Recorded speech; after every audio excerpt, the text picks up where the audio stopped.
kasih Roh Kudus. Hingga pada saat ini Tuhan, Kau berikan kami Tuhan kesehatan. Amin. Hingga bisa kami berkumpul Tuhan di tempat ini. Amin. Untuk memuji dan memuliakan Engkau Tuhan. Terima kasih Tuhan, terima kasih Roh Kudus. Sebelumnya Tuhan, Engkau menilik setiap hati kami Tuhan. Setiap pergumulan kami, setiap permasalahan kami Tuhan. Engkau akan bukakan jalan Tuhan di setiap permasalahan dan pergumulan kami. Ampuni Bapa terlebih dahulu setiap dosa kami Tuhan. Biarlah kiranya kami layak untuk memuji dan memuliakan Engkau saat ini Tuhan. Terpuji Engkau Tuhan, terpuji nama-Mu Bapa. Sahabat kami, saudara, teman kami yang akan bertugas ke tempat ini Tuhan. Antarkan mereka dengan keadaan sehat. Amin. Tidak kekurangan apa-apa pun Tuhan. Biarlah kami bersama-sama memuji, bersorak, bersuka cita untuk Engkau Tuhan Yesus. Haleluya, haleluya. Kita sama-sama yang percaya katakan amin. Haleluya. Saudara yang dikasih Tuhan, gimana kabarnya? Luar biasa. Sekarang kita lupakan setiap permasalahan kita, setiap pergumulan kita. Mari kita yang ada saat ini kita puji Tuhan dengan luar biasa. Kita lupakan adonan sementara. Kita lupakan segala macam kegiatan kita sementara. Kita fokus kepada Tuhan. Amin. Amin. Haleluya. Mari saudara kita angkat pujian. Terima sukacita surga.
saudara. Waktu cuman berapa jam ya latihan tadi sampai kelar jam 3 ya, jam setengah 3 ya. Jadi serang ini ke bawah aja. Tapi kita buat Tuhan gak ada persoalan. Ya gak ada masalah. Haleluya. Mari saudara masih mau memuji Tuhan. Haleluya. Kita angkat pujian. Terpujilah namamu Tuhan. Haleluya. Terima kasih Tuhan.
Haleluya, puji Tuhan. Silakan deh, siapa yang mau suruh duduk gini? Oh, duduk ya. Ayo, masih ada yang puji Tuhan. Haleluya, kadang-kadang silakan duduk, udah capek. Haleluya, puji Tuhan. Ya, mungkin ada yang ingin menyaksikan cinta kasih Tuhan. Saya undang untuk ke depan. Ayo, Bapak Andaru yang sudah berulang tahun. 17 tahun. Katanya 17 tahun katanya, Pak. Udah didue nama seniornya. Ayo, siapa yang mau memberikan kesaksian, saya persilakan untuk maju ke depan.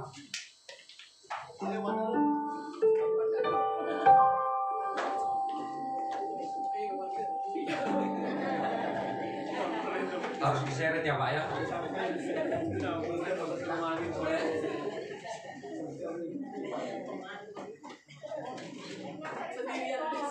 Sendirian aja.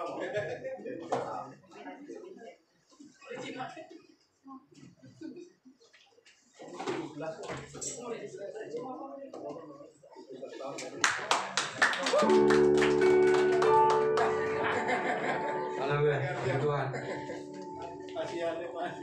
Ya 2 kali nih, ntar sekali lagi dapat piring katanya. Ya paling kalau sekarang sih mau mengucap syukur aja ya. Kalau minggu kemarin mengucap syukur untuk dia yang berulang tahun. Kalau minggu sekarang mengucap syukur saya sama mama barengan ulang tahunnya di hari Sabtu kemarin. Jadi cukup mengucap syukur aja, berkat Tuhan, kasih Tuhan udah menyertai sampai di umur yang masih 17 tahun ini. Jadi cuman gitu ya, intinya mengucap syukur sama Tuhan untuk umur yang diberikan sama Tuhan untuk saya sendiri maupun untuk orang tua saya. Amin. Haleluya. Terima kasih.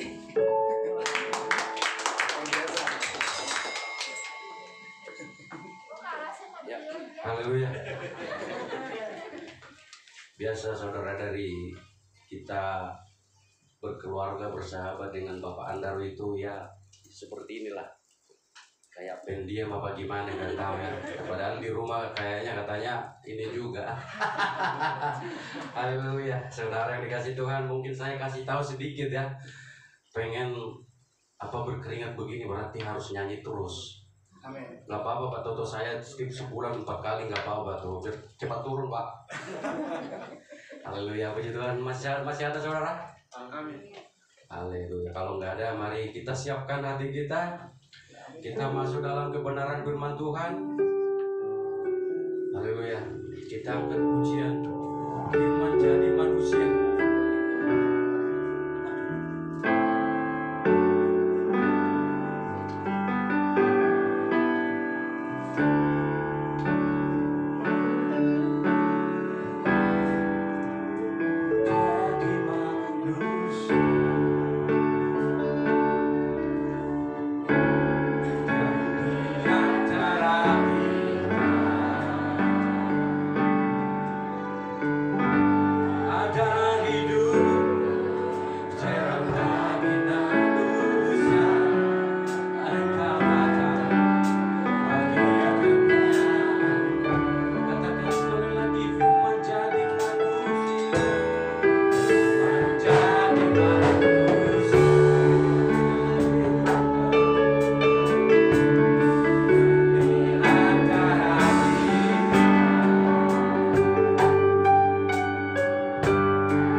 Allah janji-Mu ya Bapa.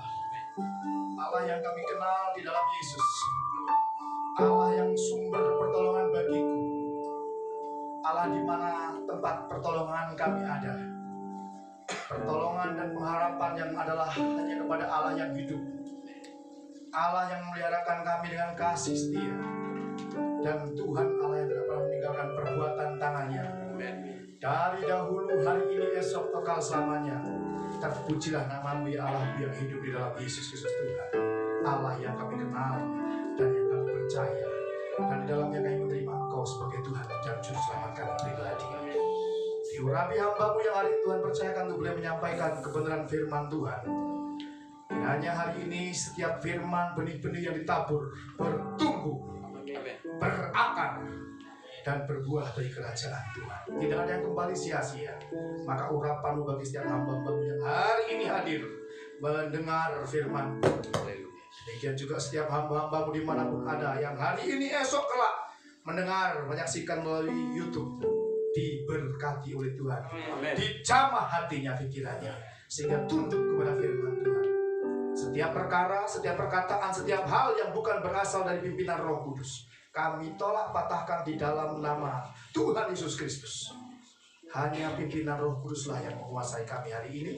Maka bersabda berfirmanlah sebab kami mendengar. Di dalam nama Yesus kami berdoa. Haleluya, haleluya, bersama kita katakan amin. Shalom. Silakan duduk Bapak Ibu. Oh, wow, saya hari ini bergoyang juga. Dan juga berteriak, bersorak, hei. Itu kalau kita ujiannya begini terus, mungkin juga saya bisa turun berat badan. Asal masaknya setelah ibadah jangan terlalu enak. Kalau enak saya takut nambah, jadi nggak jadi kurus, yang ada nambah keras. Haleluya. Hari Rabu kemarin, waktu hari Seninnya libur dan hari Kamisnya libur, itu bertepatan penanggalan gereja bertepatan dengan hari raya Rabu Abu. Jadi hari dimulainya peringatan penanggalan di masa namanya masa sengsara atau mengenang akan penderitaan Kristus menjelang penyaliban di kayu salib, menjelang pengorbanannya. Selama 40 hari umat Kristiani seyogianya mengambil saat di mana mengenang akan masa-masa sengsara. Ada beberapa gereja mencanangkan puasa.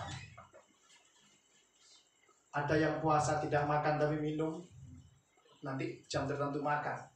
Ada yang berpuasa tidak makan daging, terlebih daging mentah, tidak boleh dimakan. Ya, ada yang pantang, ada pantang tertentu. Ketika mengurangi makan daging karena daging mahal, maka yang tadinya buat makan daging, duitnya ditabung. Ditabung nanti menjadi aksi puasa pembangunan. Jadi dikumpulkan uang itu jadi nazar untuk menjadi membangun. Ada yang membangun gereja, ada yang membangun pastori, ada yang membangun rumah sakit, ada yang membangun sekolah. Apapun, gereja harus berperan serta untuk membangun. Kalau kita boleh juga berpuasa mungkin menghilangkan, jadi jangan makanan yang tidak sehat yang puasanya. Apa yang sehat, yang tidak sehat aja, yang terlalu membuat kolesterol atau asam urat, itu dikurangi. Lalu dikumpulkan uangnya. Kalau boleh kita bisa membeli tanah di mana kita boleh beribadah. Amin ya. Amin.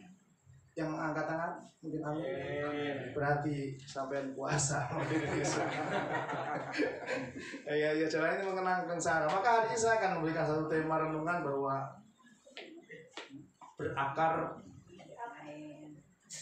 di dalam keteguhan hati menghadapi pencobaan. Haleluya. Baik, kita akan membuka dalam Yakobus pasal 1 ayat 1 sampai 18 biar banyak. Saya ini termasuk pendeta yang kalau mau khotbah ayatnya banyak. Jadi kalau cuma dikasih waktu sebentar, udah pasti gak cukup. Jadi harus selama. Selama itu kita gunakan untuk yang baik. Waktu ini nggak berarti apapun. karena kita di rumah Tuhan untuk merenungkan firman Tuhan. Amin. Amin. Yang suka membaca firman Tuhan adalah orang yang berbahagia. Maka kita akan baca Yakobus pasal 1 ayat 1 hingga ayat 18. Salam dari Yakobus, hamba Allah dan Tuhan Yesus Kristus, kepada ke-12 suku di perantauan. Saudara-saudaraku, anggaplah sebagai suatu kebahagiaan apabila kamu jatuh ke dalam berbagai-bagai pencobaan. Sebab kamu tahu bahwa ujian terhadap imanmu itu menghasilkan ketekunan. Dan biarkanlah ketekunan itu memperoleh buah yang matang, supaya kamu menjadi sempurna dan utuh dan tak kekurangan suatu apapun. Tetapi apabila di antara kamu ada yang kekurangan hikmat, hendaklah ia memintakannya kepada Allah, yang memberikan kepada semua orang dengan murah hati dan dengan tidak membangkit-bangkit, maka hal itu akan diberikan kepadanya. Hendaklah ia memintanya dalam iman, dan sama sekali jangan bimbang, sebab orang yang bimbang sama dengan gelombang laut yang diombang-ambingkan kian kemari oleh angin. Orang yang demikian janganlah mengira bahwa ia akan menerima sesuatu dari Tuhan, sebab orang yang mendua hati tidak akan tenang dalam hidupnya. Baiklah saudara yang berada dalam keadaan yang rendah, bermegah karena kedudukannya yang tinggi. Dan orang kaya karena kedudukannya yang rendah, sebab ia akan lenyap seperti bunga rumput. Karena matahari terbit dengan panasnya yang terik dan melayukan rumput itu, sehingga gugurlah bunganya dan hilanglah semaraknya. Demikian jugalah halnya dengan orang kaya. Di tengah-tengah segala usahanya ia akan lenyap. Berbahagialah orang yang bertahan dalam pencobaan. Sebab apabila ia sudah tahan uji, ia akan menerima mahkota kehidupan yang dijanjikan Allah kepadanya, barang siapa yang mengasihi dia. Apabila seorang dicobai, janganlah ia berkata pencobaan ini datang dari Allah, sebab Allah tidak dapat dicobai oleh yang jahat, dan ia sendiri tidak mencobai siapapun. Tetapi tiap-tiap orang dicobai oleh keinginannya sendiri, karena ia diseret dan dipikat olehnya. Dan apabila keinginan itu telah dibuahi, ia melahirkan dosa. Dan apabila dosa itu sudah matang, ia melahirkan maut. Saudara-saudara yang kukasihi, janganlah sesat. Setiap pemberian yang baik dan setiap anugerah yang sempurna datangnya dari atas, diturunkan dari Bapa skala terang. Padanya tidak ada perubahan atau bayangan karena pertukaran. Atas kehendaknya sendiri, ia telah menjadikan kita oleh firman kebenaran, supaya kita pada tingkat yang tertentu menjadi anak sulung di antara semua ciptaannya. Amin. Yang berbahagia orang yang menyimak, mendengar firman Tuhan, merenungkannya dalam kehidupan hari-hari, terlebih-lebih belajar mempraktekannya. Amin. Amin. Ada orang berbahagia di sini? Angkat tangan, kasih senyum, walaupun pakai masker. Setidaknya cukup begini. Orang tahu mungkin senyum. Haleluya. Saya ada beberapa minggu ini jarang mengirimi cerita bahagia. Bukan berarti saya nggak bahagia, tetap selalu bahagia. Tapi hari ini menarik. Anggaplah suatu kebahagiaan jikalau engkau jatuh ke dalam berbagai-bagai pencobaan. Tes. Lebih mantap. Terima kasih ya Bang. Supaya kita ngerti firman Tuhan dikit-dikit, saya juga mau meminjam kata-kata bahasa dari sono jauh. Kata-kata pencobaan itu berasal dari kata peirasmos. Saya juga nggak tahu, pokoknya katanya begitu. Peirasmos itu artinya pencobaan, atau kesukaran, atau kesusahan, atau hal yang tidak baik. Tapi juga bisa berarti ganda kata-kata peirasmos itu, bukan cuma pencobaan saja, tapi juga bicara tentang ujian. Maka disimpulkan oleh beberapa penulis buku, dan saya juga menyimpulkan demikian. Pencobaan memang benar dicetak oleh firman Tuhan, itu bukan berasal dari Tuhan, tapi Tuhan mengizinkan itu terjadi. Bisa amin? Amin. Bukan berasal dari Tuhan datangnya, bisa saja datangnya dari si jahat, Bisa juga dari itu bahwa datangnya dari keinginan, dari keinginan sendiri. Tapi Tuhan izinkan. Jikalau saja Tuhan tidak izinkan, pasti tidak terjadi. Tetapi demikian punya arti yang kedua, bermakna apapun hal yang buruk yang dirancang oleh kehidupan ini, baik sengaja atau tidak sengaja, baik mau ataupun tidak mau, suka ataupun tidak suka, pencobaan pasti datang. Entah itu oleh karena keinginanmu sendiri, ataupun oleh keinginan si jahat, atau orang menyebutnya dengan bahasa simbolis. Simbolis naburju, setan yang gendut. Tapi yang di sini gendut bukan setan, amin. Di sini hamba Tuhan. Iblis itu sering disalahkan, kasihan kadang-kala. Padahal setan itu kadang-kala cuma memantau. Sebut saja kalau di tempat-tempat remang-remang gelap-gelap gitu yang biasa orang di remang-remang tempat orang berbuat yang enggak itu, yang nyanyi-nyanyi ya, tapi tidak nyanyi rohani. Waduh, sedikit-sedikit minum topi miring misalnya gitu. Sampai begitu itu biasanya setan udah gak usah bekerja. Cuma nanya, gimana bro, aman? Aman, udah biar dia tinggal, dia gak bakal di sana lagi, gak perlu. Setan gak usah hadir juga mereka udah jatuh dosa. Betul? Gak usah rayu-rayu, mereka udah dengan keinginannya jatuh sudah. Cuma bilang aja sama mandor di sana, gimana? Aman bro? Aman, udah pasti mereka semua jatuh. Tapi kalau di rumah doa, setan datang dengan peralatan lengkap, dengan segala tipu muslihatnya. Untuk apa? Untuk mempengaruhi supaya kita ini, pikiran kita tidak terlalu percaya dengan firman Tuhan. Saudara boleh nyanyi, aku percaya kuasa-Mu dahsyat, Kau turun tangan. Iblis cuma bilang, cuma begitu doang. Makanya dibilang, jangan percaya.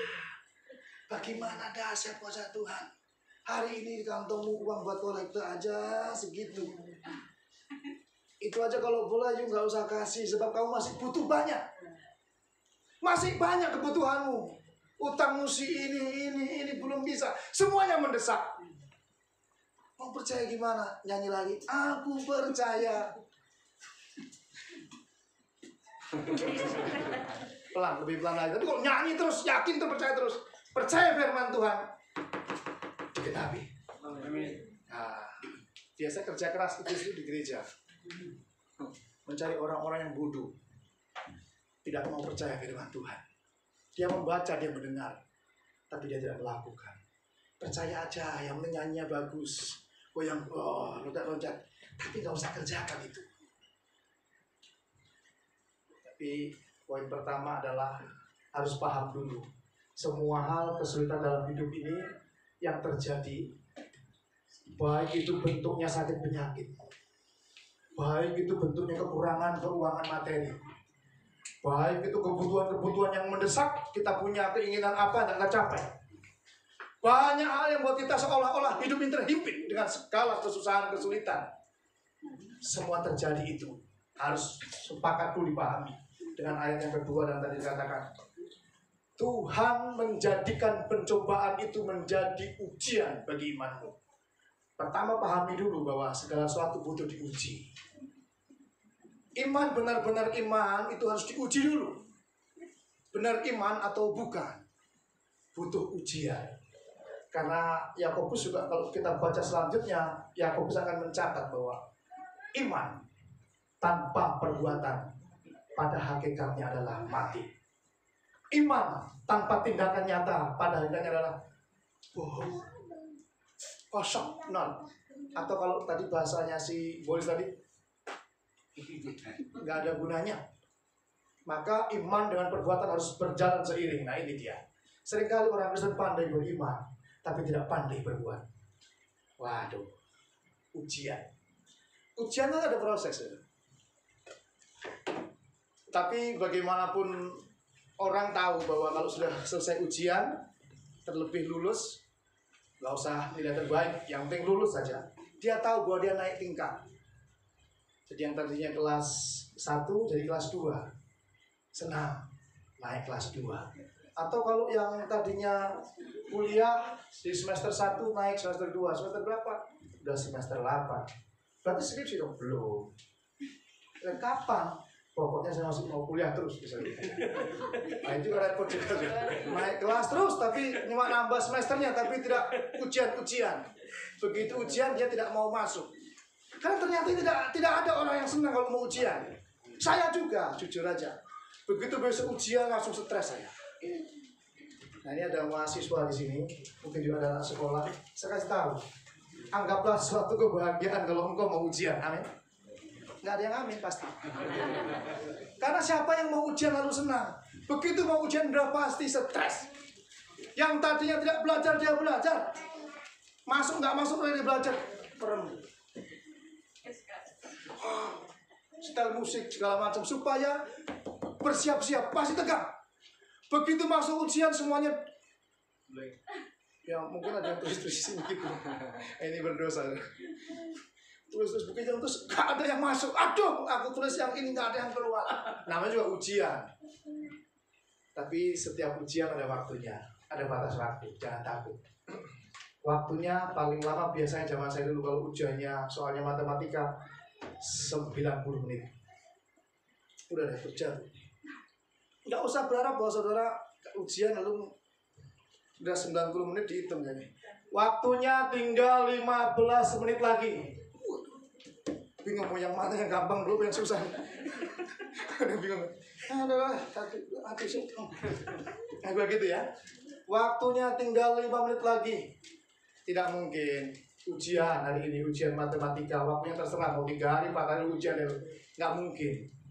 Pasti ada waktunya ujian, ada saat waktunya ditentukan. Ada proses dah. Untuk itu masuk yang poin kedua. Untuk beriman, untuk percaya, ada prosesnya, ada belajarnya. Nggak cukup cuma nyanyi, nggak cukup dengar firman. Tapi ada proses untuk mengalami, untuk menunggu, menanti waktu. Waktunya pasti ada deadline. Tuhan punya rahasia. Tapi kita tetap untuk percaya. Ada satu cerita, tadi saya suruh minta tolong istri saya membacakannya, dan ini benar ternyata. Di dalam Yohanes pasal 11, kira-kira ayat 14, 15, 16 gitu. Saya nggak baca. Kalau mau tampilkan aja mulai 14 begitu. Cerita ini cerita tentang Lazarus yang sakit, lalu saudaranya yaitu Maria dan Marta memberi kabar kepada Tuhan Yesus yang di tempat lain, di kota lain. Dikasih kabar bahwa Guru, saudara yang kau kasihi, yang kau sangat kasihi sakit. Diharapkan supaya datang untuk mendoakannya dan yakin kalau Yesus ada, cuma sakit-sakit COVID, pilek, ya batuk, tenggorokan panas, sembuh, amin. Amin. Wah, kan jangan cuma aminnya gitu, maksudnya kayak takut. Sekali lagi saya ngomong, kalau cuma batuk, pilek, sakit kepala sedikit-sedikit, ya gatel-gatel, Yesus hadir di dalam imanmu pasti sembuh, amin. Amin. Nah, itu baru takut setan mungkin. Nah, tapi hari itu Yesus tidak datang. Ditunggu dulu, dia muter dulu nunggu waktu. Sampai akhirnya begitu Yesus datang udah berapa hari dikubur baru Yesus nyampe. Yang bisa jawab benar saya ajak ke Nias. 4 hari. Saya ajak, nanti tiket beli sendiri. Selalu begitu saya, karena saya janji beliin tiket takutnya meleset. Mendingan saya ajak aja. Nanti kalau ikut bareng-bareng kita nyusul Pak Haji ke sana, beliau mungkin dia nggak dengar ini. Saya ajak teman-teman ke Nias Bapak, tapi ajak saja supaya mereka beli tiket sendiri. 4 hari sudah dikubur. Begitu Yesus mau nyampe, si Marta dari kampung lain dia ngomong, jika kalau seandainya engkau datang waktu dia belum mati, dia pasti sembuh. Tapi engkau datang sekarang udah gak ada gunanya lah, mau ngapain, dia sudah terbujur, sudah bau, sudah jadi bangkai 4 hari. Kasihan juga ini, kasihan deh si Marta Maria ini, dia belum tahu bahwa Yesus adalah Tuhan.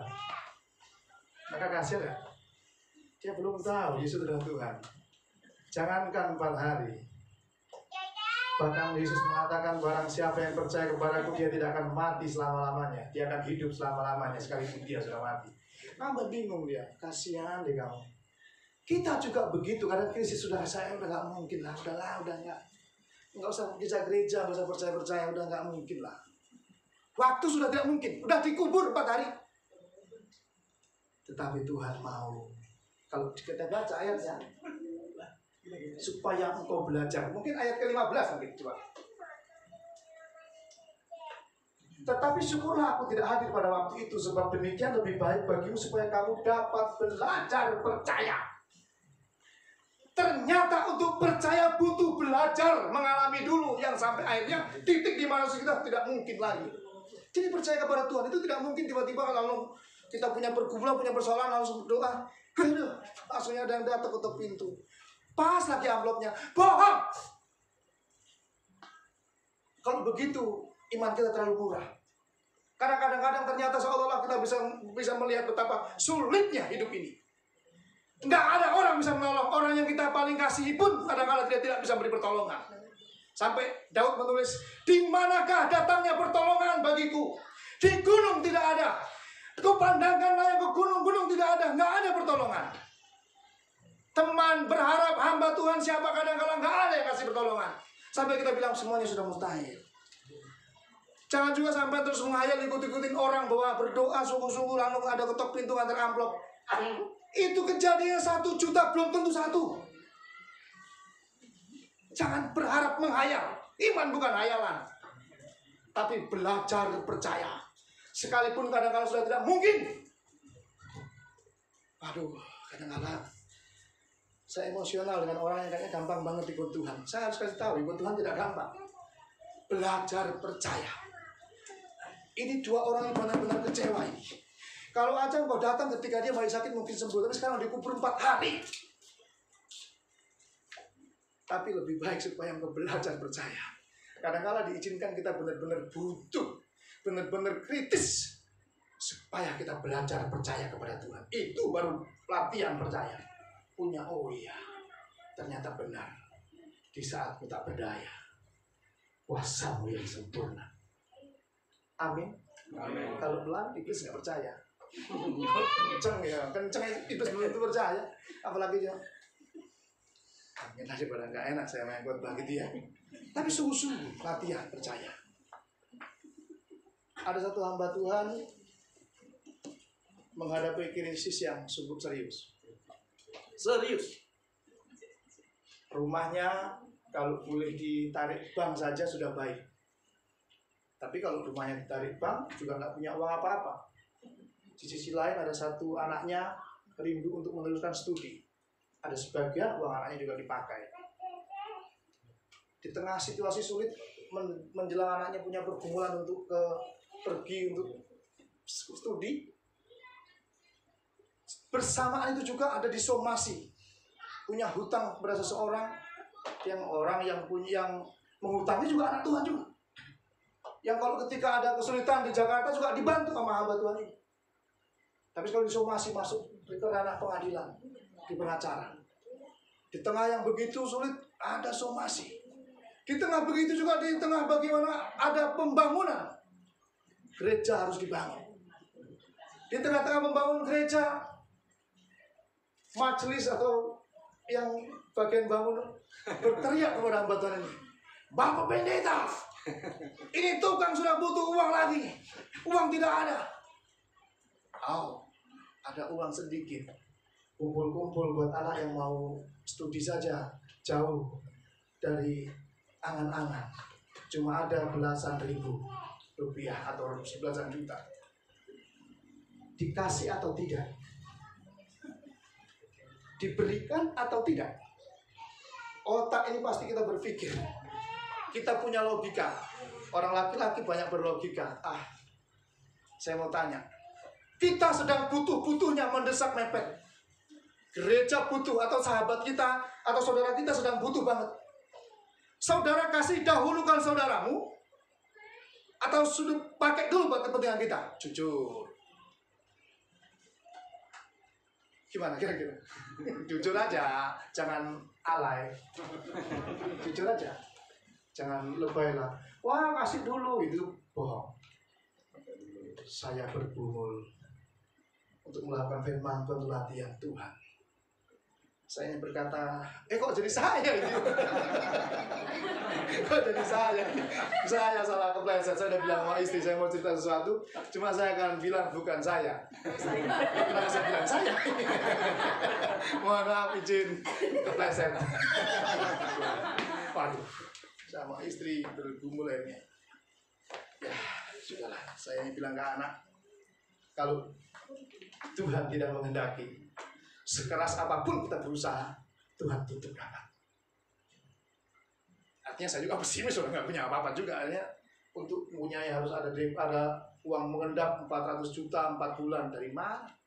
Bangun gereja aja ngap-ngapan gitu ya. Mau ditagih utang. Saya saksikan saya disomasi ketika masih ibadah di rumahnya Pak Herman, saya terkenang-kenang di pohon sawo itu. Oh, Yesus luar biasa. Akhirnya tetap kasih. Urusan Tuhan sudah belajar melakukannya. Untuk mengasihi sesama, mengasihi saudara adalah kasihilah Tuhan Allahmu dengan segenap hatimu, dengan segenap akal budimu, dengan segenap kekuatanmu. Kasihi Tuhan, Dia tidak tidur. Tuhan bersari. Ini perlu belajar. Saya juga terus belajar sampai hari belajar terus. Belum lulus. Kalau udah lulus udah diajak pulang deh. Justru masih ujian terus. Kasihi Tuhan Allah. Pertama-tama belajar untuk mengasihi Tuhan. Ketika kadangkala sesuatu yang kayaknya berhitung-hitung buat aku aja masih kurang, begitu pekerjaan Tuhan memanggil dan menggerakkan hatimu, udah logika harus belajar tunduk. Tunduk kan? Iya Tuhan. Beri. Waduh, nggak usah hitung-hitung. Sisi dulu 10%, belum potong ini, belum potong ini, belum potong ini. Nggak jadi. Ya kan? Gajian 2 juta. Misalnya lagi magang 100.000 sehari. Kerjanya seminggu 5 hari. Sebulan ada 4 minggu, ada 2 juta dihitung buat ongkos ini, ongkos 10% hitung-hitung pengeluaran dulu dong. Akhirnya nggak kebagian, malah kurang. Tuhan masih minus, bagaimana kasih 10? Maka saya mengatakan nggak usah hitung-hitung 10-20%. Semua yang ada dalam hidupmu punya Tuhan. Begitu apa yang ada hanya memang beri saja. Memang agak berat saya ngomong ini, tapi biasanya Tuhan punya kurikulum yang memang harus latihan dan belajar. Beri saja. Pertama buat pekerjaan Tuhan, lalu buat sesama juga. Begitu tetanggamu butuh, tetanggamu sakit, ya udah, yang ada dikit-dikit. Kalau nggak ada ya mau bilang apa, minimal doakan dia dan bawakan pisang. Pisang itu sekitar 15.000, 20.000. Bawakan saja, beri. Itu belajar. Dan akhirnya semuanya berjalan di luar nalar. Semua akal nggak berlaku. Melampaui semuanya. Yang tidak mungkin. Semua sudah diceritakan pada waktu lalu betapa putri kami akhirnya sampai. Semua ajaib. Bukan punya uang. Bukan. Benar-benar bukan. Sampai hari-hari kemarin pun kami juga ketar-ketir. Selalu pantau tinggal berapa, uang tinggal berapa. Kami gentar sebab jauh. Kami berdoa, bertemu dengan orang-orang yang tepat. Tempat dia tinggal baik. Dia jalan sana kemari ketemu orang yang baik, orang takut Tuhan dan sangat penyayang. Semuanya baik. Saya nggak bisa lagi dengan berandai-andai lagi begitu. Ini belajar. Tunduk pada firman Tuhan. Nyanyi bukan cuma nyanyi, tapi benar-benar kadang-kadang kita harus praktek iman dan berbuat. Walaupun butuh waktu, kadang-kadang nggak sabar. Kita udah nggak sabar, pengen buru-buru. Ujiannya jangan terlalu lama. Soal jangan sulit-sulit. Kadang-kadang Tuhan pengen meningkatkan iman kita, anggaplah, dan berbahagialah. Saya tidak tahu apa saudara melihat saya berbahagia atau tidak ketika saya mari pergumulan. Tapi bagaimana saya belajar bahagia, bergembira. Maka berat badan mau diturunkan susah, karena mungkin terlalu bahagia saya hidup. Istri saya bilang, papi, kamu ini masalah banyak. Kalau dia membaca WA saya, selalu dia melihat. Saya dengan istri WA itu gak pernah saya pasang-pasang kunci pengaman gitu, dia buka aja. Si anaknya, si ini nagih, kamu nggak pusing, makan ini begini makan masih enak aja. Saya bilang, itu saya sudah laporkan semua sama Tuhan. Saya kelihatan nggak saya sedang menyerah? Tidak, saya sedang berjuang. Di sini ada yang nggak punya utang? Ada yang nggak punya utang? Aldo punya utang apa? Sudah tahu utang sama orang tua. Nggak usah sama orang tua, oh iya. Ada om aplikasi. Oh iya. Nggak apa-apa, bayar dong. Hidup semua orang begitu. Bayar. Yang paling penting jangan pernah berniat untuk tidak membayar. Harus diselesaikan. Cari jalan bagaimana bisa menyelesaikan utang. Begitu. Saya punya utang juga banyak. Walaupun pendeta, saya pedagang. Jadi pedagang biasanya ya ngutangin, ya punya utang juga. Saya nagih orang kadang-kala nggak terbayar. Akhirnya saya punya utang orang, saya tagih juga. Kadang-kala deadline yang saya janjikan meleset. Saudara hari ini mendengar, nanti juga Tamrin juga pernah, mungkin saya ada ngomong sekali waktu saya ada salah situasi yang benar-benar ayat firman Tuhan yang saya sampaikan ini benar-benar saya alami. Rasa-rasanya deadline-nya udah cukup lah. Kayaknya udah terlambat, andaikan Tuhan tolong juga gitu. Malu lah, sudah bolak-balik janji meleset lagi gitu ya. Saya berniat sekali waktu saya bertelepon hari itu, saya ingin kayaknya saya mundur jadi pendeta. Saya paling menderita dipanggil pendeta Bapak Ibu. Karena saya pedagang, kadang-kala saya janji meleset. Dan saya malu. Orang dengan gampangnya katanya pendeta. Apa sebaiknya saya mundur aja jadi pendeta ya? Jadi saya nggak malu-maluin. Halo? Gemuk, tapi kadang-kadang saya berniat. Saya mundur aja Pak. Saya minta digantikan. Kayaknya terlalu rumit hidup ini. Untuk jadi seorang pendeta tidak mudah. Karena mengemban tanggung jawab dan juga nama baik harus dipertahankan. Sepertinya saya gagal menjaga nama baik. Saya mundur saja ya. Ujian kadang-kadang buat kita kandas. Saya suruh berdiam dan saya belajar diam. Saya jalani hidup. Semuanya Tuhan selesaikan dengan cara Tuhan. Pelan-pelan. Hari ini juga belum selesai. Mungkin kalau sudah selesai saya pulang. Pernah saya berucap sama istri sekali waktu nanti. Nggak tahu ucapan saya ini ucapan iman atau sekedar emosional. Saya bilang ke istri, pasca kami ribut, dia memberikan satu perumpamaan nabi yang mati. Jikalau nabi ini mati dan meninggalkan utang kepada istrinya, lalu si istri ini lapor kepada Elia, ada hamba Tuhan yang mati meninggalkan hutang. Hari ini si penagih hutang datang kepadaku dan anak-anakku dan aku mau dibawa buat bayar hutang itu. Jadi anak-anaknya perempuan mau dibuat bayar hutang menjadikan budak. Istri saya menganalogikan diri saya begitu. Kamu hamba Tuhan. Jangan sampai kamu mati tinggal hutang kayak nabi yang mati itu sehingga anak-anaknya dijual, diambil orang. Kami berdebat sengit firman Tuhan buat berantem. Sampai sekali waktu saya bilang, saya berdoa dan saya berjanji, saya akan pulang kalau semuanya sudah beres. Jadi istri saya juga boleh takut kalau semuanya beres. Karena mungkin saya pulang. Karena saya janji dengan ucapan saya sungguh-sungguh hari itu. Sampai saya mengatakan itu nabi-nabi yang saya mau kata jangan lagi emosi. Kenapa dia mati? Utang masih banyak. Tapi saya mau pulang. Kalau semua sudah rapi, saya akan bereskan semua. Hari ini saya berberes, benar. Supaya sekali waktu saya pulang dan tidak meninggalkan sesuatu yang buruk. Itu kan iman, saya latihan. Di tengah kekandasan pikiran kadang-kala saya berandai-andai, semua terlambat. Tapi Tuhan punya waktu, kadang-kala kita harus teguh hati kita. Anggaplah sebagai kebahagiaan. Maka ayo bahagia bareng sama saya. Sekalipun ada dalam berbagai-bagai pencobaan. Karena itu dianggap jadi ujian iman. Karena sekali waktu kita udah melewati ujian itu naik kelas, kita dapat mengubah sesuatu yang pahit itu menjadi manis. Hanya butuh waktu dan kita belajar.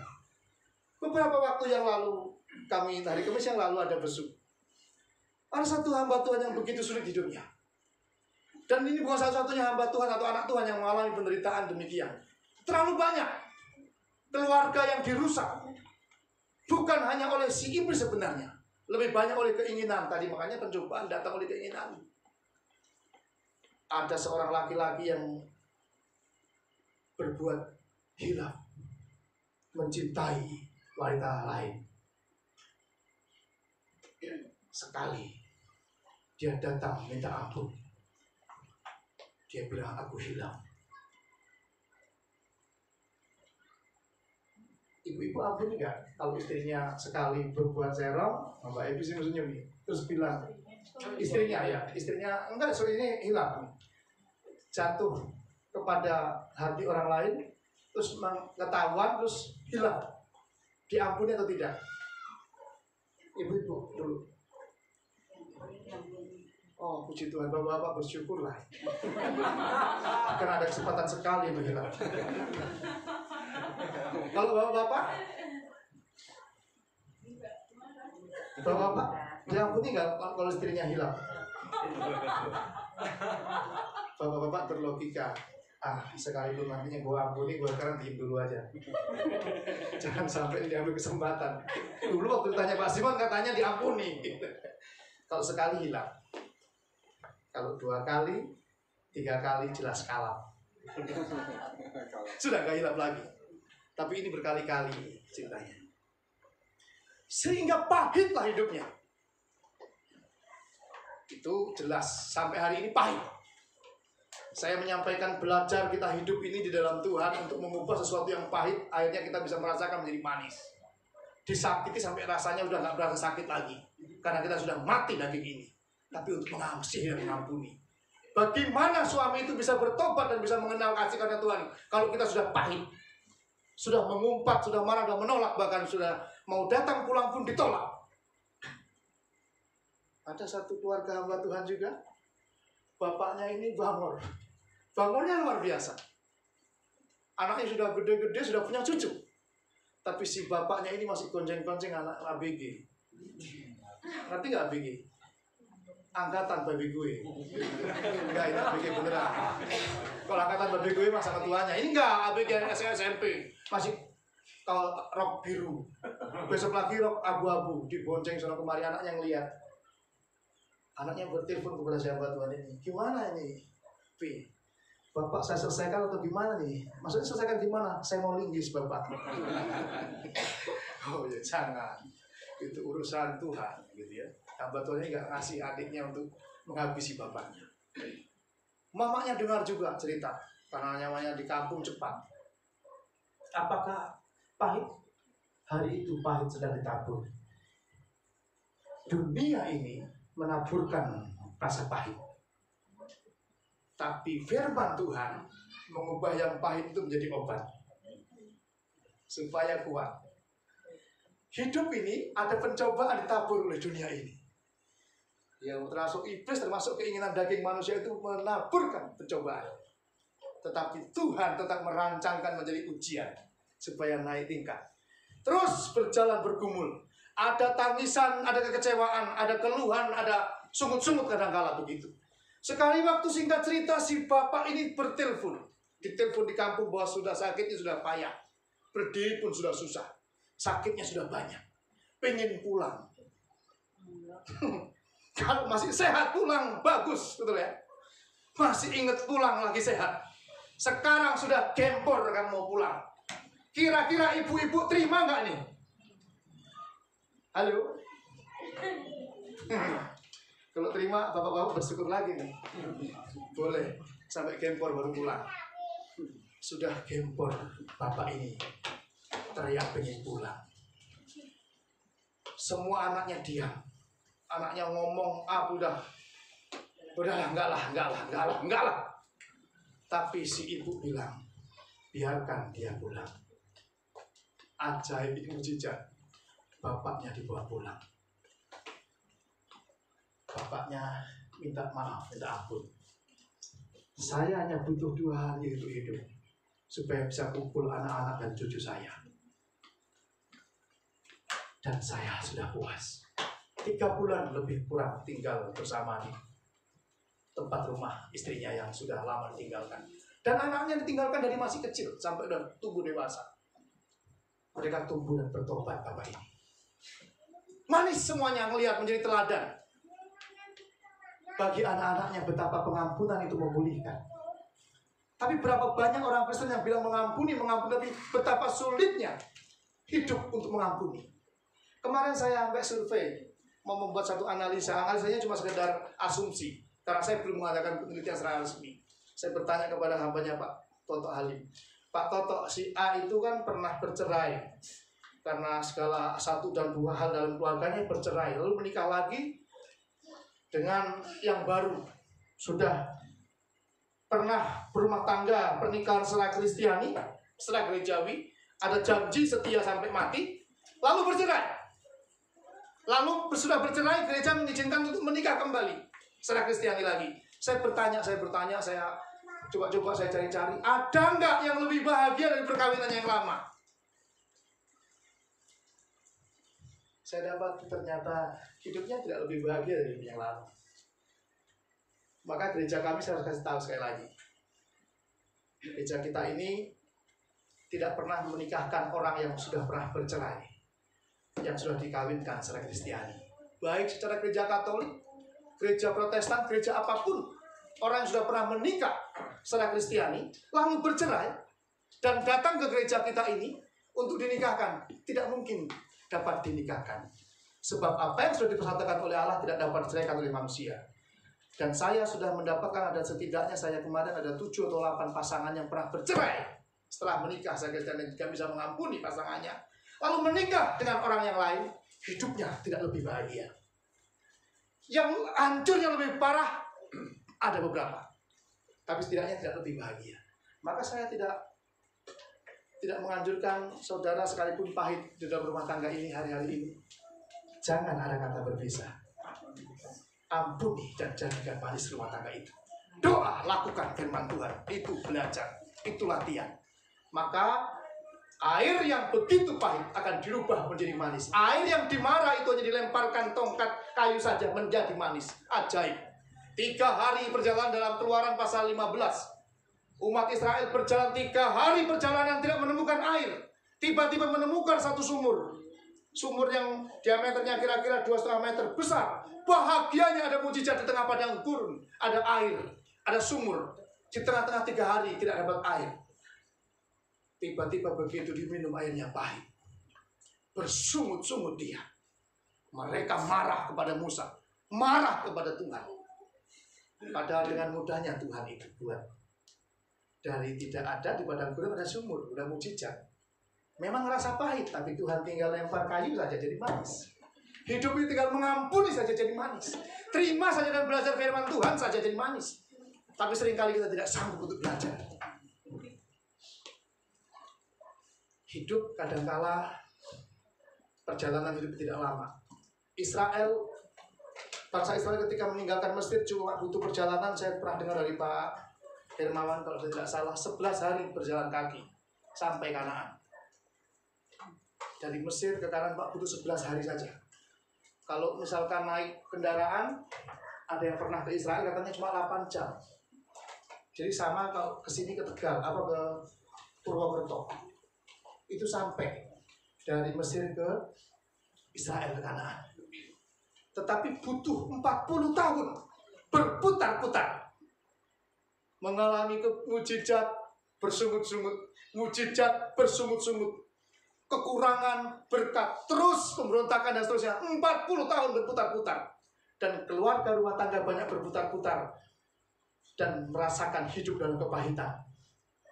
Bertahun-tahun oleh karena tidak dapat melupakan kepahitan masa lalu. Untuk melupakan Mesir, melupakan hal-hal yang duniawi, melupakan semua yang tadi itu pencobaan itu betapa sulitnya. Butuh 40 tahun Israel. Sampai benar-benar generasi itu kata Pak Toto habis. Kecuali Yosua dan Kaleb. Kalau saya dengar khotbah begitu, saya simak. Semuanya mati ya. Semuanya gak ada yang sampai. Betapa banyak orang gak ada bisa mencapai hal yang dijanjikan Tuhan. yang manis dalam hidupnya. Berkat itu nggak bisa sampai, nggak bisa kita nikmati. Kenapa? Tidak bisa melupakan Mesir. Nggak bisa melupakan tawaran duniawi. Keinginan dagingnya dia tidak bisa tinggalkan. Dan gagal belajar untuk percaya. Maka hari ini saya harus sampaikan agak keras. Siapapun yang punya kepahitan kebencian, mungkin seorang tua yang benci kepada anaknya, mungkin anak yang terlalu benci dengan orang tuanya, mungkin juga istri benci kepada suaminya dan sebaliknya. Dimanapun yang mendengar YouTube ini mungkin besok siapa hari saya sampaikan, rubahlah itu menjadi manis. Belajarlah setidaknya untuk tidak menyimpan rasa dendam dan benci. Katakan ampuni. Itu belajar. Dan nantikan Tuhan, ada waktunya Tuhan akan membuat segala sesuatu indah. Kata Pak Haji, indah pada waktunya.